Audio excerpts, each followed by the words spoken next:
அன்பார்ந்த தோழர்களே, நண்பர்களே, தேர்தல் திருட்டு தொடர்பாக கடந்த ஆகஸ்ட் 7ஆம் தேதி அன்று டெல்லியிலே காங்கிரஸ் கட்சியினுடைய தலைமையகத்தில் ஊடகவியலாளர்களை எல்லாம் கூட்டி வைத்து காங்கிரஸ் கட்சியினுடைய மூத்த தலைவர், மக்களவை எதிர்க்கட்சி தலைவர் ராகுல் காந்தி அவர்கள் நாடாளுமன்ற தேர்தலிலே, குறிப்பாக 2024 நாடாளுமன்ற தேர்தலிலே எந்த அளவிற்கு தேர்தல் ஆணையம் ஒரு திருட்டுத்தனத்திற்கு உடந்தையாக போயிருக்கிறது, பாஜகவுக்கு எப்படி ஆதரவான முறையில் செயல்பட்டிருக்கிறது என்பதனை எல்லாம் பட்டவர்த்தனமாக போட்டு உடைத்திருக்கிறார். குறிப்பாக இதே தேர்தல் ஆணையம் காங்கிரஸ் கட்சி கேட்ட மின்னணு வாக்காளர் பட்டியல், அதாவது டேட்டா டிஜிட்டல், சிசிடிவி ஃபுட்டேஜ் இதெல்லாம் கொடுத்துருந்தாங்கன்னா இன்னும் அபரிமிதமான முறையில் இவர் எக்ஸ்போஸ் பண்ணியிருப்பார், அம்பலப்படுத்தியிருப்பார்.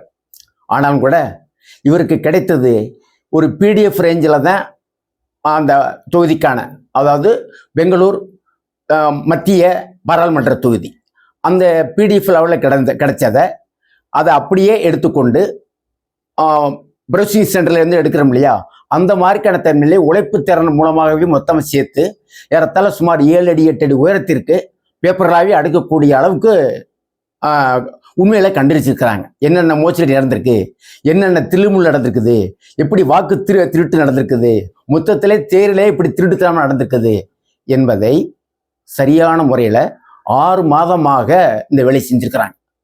இதுக்காக ஒரு டீம் போட்டு சீதாராமன் அங்கே காங்கிரஸ் ஆட்சி இருக்கிறதுனால அவங்க உதவி பண்ணி ஒரு பெரிய டீம் போட்டு அந்த மகேந்திரபுரா என்று சொல்லக்கூடிய ஒரு தொகுதி மட்டும் எடுத்துக்கிட்டாங்க. அந்த மத்திய தொகுதியில் பெங்களூர் மத்திய தொகுதியில் மகபேத்ரா, அதாவது மகதேவ்புரா என்ற அந்த தொகுதியை மட்டும் எடுத்துக்கிறாங்க. அப்போ தொகுதி மட்டும் எடுத்துக்கிட்டு ஃபுல்லாக செக்அப் பண்ணுறாங்க.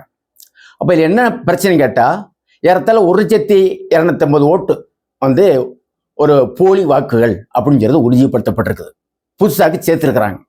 அப்போ மற்ற எல்லா தொகுதியிலுமே மொத்தம் 7 தொகுதி, அதில் சட்டமன்ற தொகுதி 6 தொகுதியில் காங்கிரஸ் ஜெயிச்சிருக்குது. இந்த ஒரு தொகுதியில் மட்டும் ஏன் இப்படிப்பட்ட நிலைமை அப்படின்னு சொல்லி பார்க்கும்போது தான் எக்கச்சக்கமான மோசடிகள் நடந்திருக்கிறத பார்க்க முடியுது. ஒரே முகவரியில் 70 பேர் 80 பேர் இருக்கிறது, டோர் நம்பர் 0 காமிக்கிறது, வீட்டு முகவரி 00 காமிக்கிறது, நேம் பெயர் ABCD என்று காமிக்கிறது. இந்த மாதிரிலாம் நிறைய வந்திருக்குது. பல பத்திரிகையிலையும் வந்திருக்கு இந்த விஷயங்கள்லாம். பல தோழர்கள்லாம் கூட இதை பற்றி பேசிக்கிட்டு இருக்கிறாங்க. இப்போ நான் அதெல்லாம் ரொம்ப நேரம் அதை பற்றி பேச போகிறதில்ல. நான் இதில் குறிப்பாக சொல்கிறேன் என்னன்னு கேட்டால், தேர்தல் ஆணையாளர்கள் இவருக்கு ஒரு சவால் விடுறாங்க. அவங்க மட்டும் விடலை, அமித்ஷா, அவங்களுடைய பிஜேபி கட்சியுடைய சங்கிகள் எல்லாருமே இது கொய்யோ முறையான குதிக்கிறாங்க. என்றைக்கு இதை எக்ஸ்போஸ் பண்ணாரோ ராகுல் காந்தி, அதிலிருந்து அவங்களால தூக்கம் இல்லாமல் பயங்கரமாக கத்திக்கிட்டு இருக்காங்க. இப்போ தேர்தல் ஆணையம் என்ன சொல்லுது ராகுல் காந்திக்கு, நீங்கள் பிரமாண பத்திரம் அஃபிடவிட் தாக்கல் பண்ணுங்க, அந்த அஃபிடவிட் தாக்கல் பண்ணி நீங்கள் இப்படிப்பட்ட தேர்தல் திருட்டு மோசடிகள் பற்றி எங்கள் பட்டியல் எடுத்து கொடுங்க, அப்புறம் நாங்கள் விசாரணைக்கு எடுத்துக்கிறோம் அப்படின்னு மாதிரி சொல்கிறாங்க. இப்போ நான் என்ன சொல்கிறேன்னா, இந்த விஷயத்தில் குறிப்பாக மக்கள் அதிகாரத்தின் சார்பில் நான் என்ன சொல்ல விரும்புகிறேன் அப்படின்னு சொன்னால், நீ யார் அதை பற்றி அதை கேள்வி கேட்கறதுக்கு? உன் மேலே தான் குற்றவாளியே தேர்தல் ஆணையம் தான். தேர்தல் ஆணையம் குற்றவாளி செய்தியில் உட்காந்துக்கிட்டு இந்த கட்ட பஞ்சாயத்தை பண்ணுற, உன்னை கட்டி வச்சு மரத்தில் கட்டி வச்சு உன்னை விசாரிக்கணும். அது யார் விசாரிக்கணும்? எதிர்கட்சிகள், மக்கள், இந்த நாட்டுடைய வாக்குரிமை இழந்து நிற்கக்கூடிய மக்கள் இருக்காங்க இல்லையா, அவங்க உன்னை கட்டி வச்சுட்டு விசாரிக்கணும். அப்படிப்பட்ட நிலைமை இருக்கின்ற பொழுது நீ மிரட்டுற, அப்படி கொடு, அஃபிடவிட்ல கையெழுத்து போடு, பிரமாண பத்திரத்தை கையெழுத்து போடு, இல்லாட்டா 3 ஆண்டு ஜெயிலுக்கு போயிடுவ அப்படின்னு சொல்லி மிரட்டினா உனக்கு எவ்வளவு விதமான திமிரு இருக்கணும். இப்போ ஏற்கனவே ஒரு விஷயத்தை பார்த்தோம். இந்த நாடாளுமன்ற தேர்தல் கடைசியில் கடந்த 2024 நாடாளுமன்ற தேர்தல் என்பது இந்திய நாடு சுதந்திரம் அடைந்ததாக சொல்லக்கூடிய 47க்கு பிறகு முதல் தேர்தல் 1952.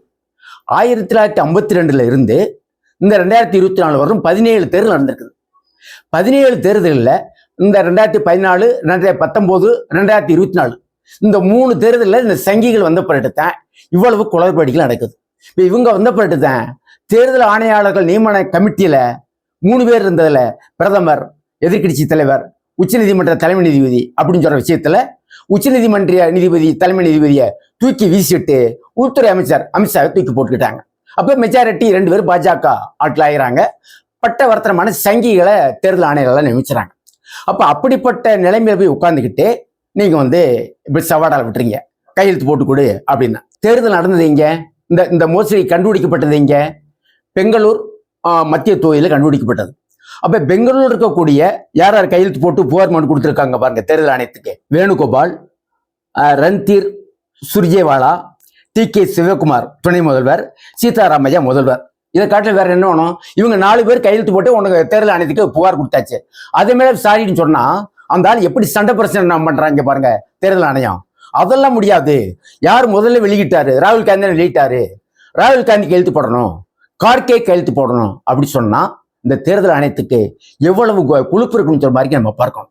அப்போ இப்படித்தான் இப்ப இந்த அடிப்படையில் மாநிலம் மட்டும் இல்ல, பெங்களூர் மட்டுமல்ல, இந்திய நாடு முழுமைக்குமே எல்லா தொகுதிகள்லையும் சட்டமன்ற தொகுதிகள்லையும் இப்படிப்பட்ட ஒரு மோசடி திருட்டுத்தனமான முறையில தான் இவங்க வெற்றி அடைஞ்சிருக்கான்னு சொல்ற விஷயம் நிலைநாட்டப்பட்டிருக்குது.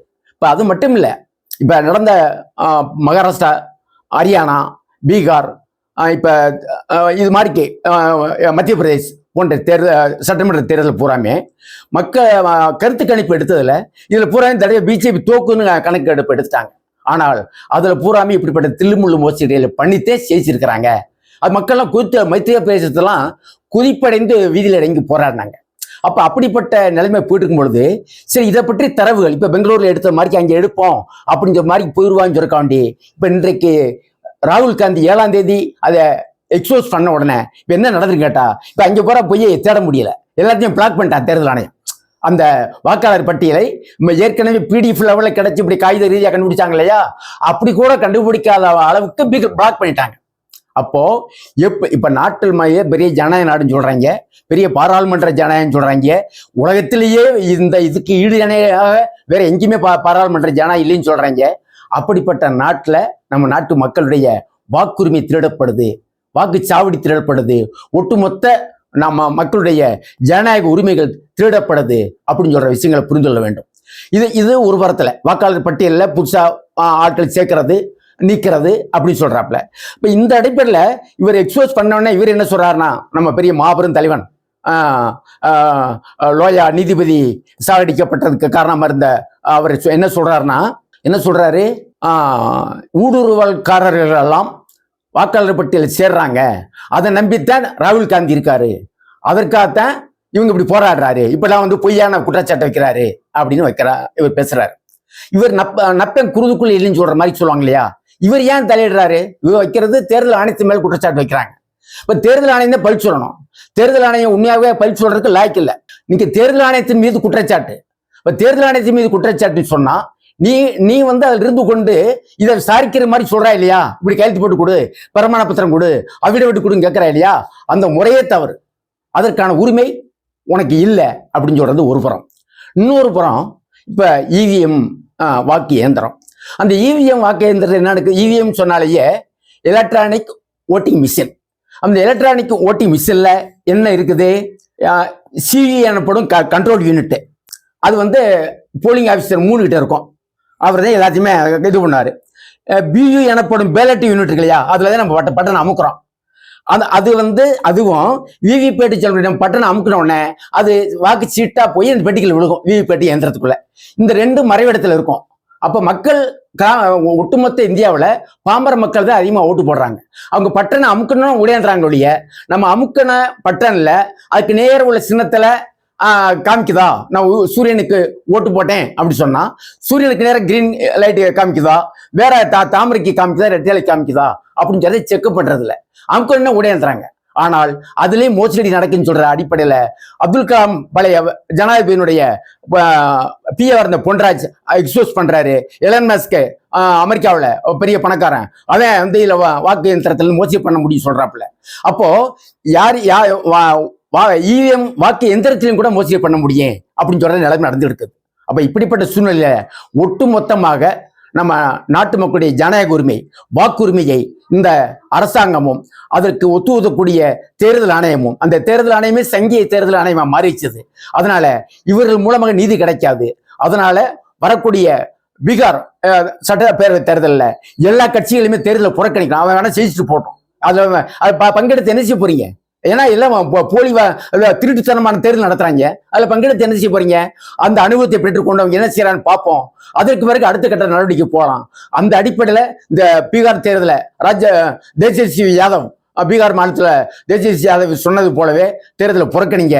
அகில இந்திய லெவலில் எல்லா மாநிலத்திலையும் இப்படி வாக்காளர் பட்டியல் திருத்தத்துக்கு எதிராக மிகப்பெரிய போராட்டத்தை மக்கள் போராட்டமாக வீதியில் இறங்கி போராடக்கூடிய போராட்டமாக மக்கள் எழுச்சியை இதுல இறங்கணும், வீதியில இறங்கணும். இந்த பாஜக ஆட்சியை இந்த எக்ஸோஸ்ல ராகுல் அம்பலப்படுத்திக்கூடிய இந்த கால சூழல்ல அடுத்த தேர்தல் வரையிலும் காத்திருக்காமல் அதற்கு முன்னாடியே ஓட ஓட இந்த பாஜக கும்பலை, காவி கும்பலை விரட்டி அடிக்க வேண்டும் என்ற வேண்டுகோளோடு என்னுடைய கருத்துரையை முடித்துக் கொள்கிறேன். நன்றி, வணக்கம்.